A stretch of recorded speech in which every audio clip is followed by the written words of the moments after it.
ரூபா 2 ரூபாயா? இப்போ எதுக்கு டிவி கேஸில் எதுக்கு அப்பீல்? நேற்று உங்கள் மாலதி சொன்னாங்க, நேற்று நீதிபதி திரு அஜய் ரஸ்தோகி அவர்கள் கரூரில் வந்து விசாரணையை தொடங்கிட்டாரு, நடந்துகிட்டு இருக்கு. சிபிஐ டீம் வந்து எல்லா இடத்தையும் பார்த்துட்டு ஆய்வுகளை நடத்தி முடித்து விட்டார்கள்.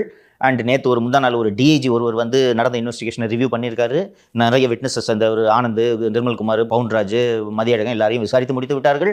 எனக்கு சார் ஆம்ஸ்ட்ராங் வழக்குலையாவது டாக்குமெண்ட் கை மாறல, கொடுக்கவே இல்லை. இதை விசாரணை முடிஞ்சிருச்சுல்ல, 40 நாள் ஆச்சுல்ல. விஜய் தான் தாமதமாக வந்தாருன்னு இப்போ போய் நீங்கள் சொல்லி அன்னைக்கு தானே சொன்னீங்க இதை. இப்போ இது எதுக்கு? விஜய் தான் தாமதம் வந்திருக்காருன்னு வாதாடுறாங்களாங்க சார்? அதில் பாயிண்ட்ஸ் எடுத்து வச்சுருக்காங்க. என்னப்பா பாயிண்ட்ஸ் போட்டிருக்காங்க? விஜய் அவர்கள் லேட்டாக வந்தது தான் அந்த சம்பவத்துக்கே காரணம். 41 பேர் செத்ததுக்கு காரணம் விஜய். இல்லை, அரசு தரப்பில் இப்படி வார்த்தை வைக்கிறாங்க, நாளைக்கு விசாரணை இது தானே சொல்ல போகிறாங்க. ஆமாம். அண்ட் இன்னொன்று, எங்களுக்கு அதிரடி அஸ்ட்ரா என்ற பெட்ரோமாக்ஸ் லைட்டு தான் வேண்டும் இருக்கா? அதிரடி அஜய் ரஸ்தோகி வேண்டாம். வேண்டாம். அவர் உண்மையிலே அதிரடி பண்ணுவார். எவ்வளவு மக்கள் வரி பணத்தை வீணடிக்கிறார்கள். இந்த ஏரியாவில் யாருக்கும் ஃபோக்கஸ் பண்ணி பேசுறது இல்லை. எல்லா கேஸுக்கும் சித்தார்த் லுத்ரா முகுல் ரோஹ்கி, வேற வக்கீலே கிடையாதுப்பா.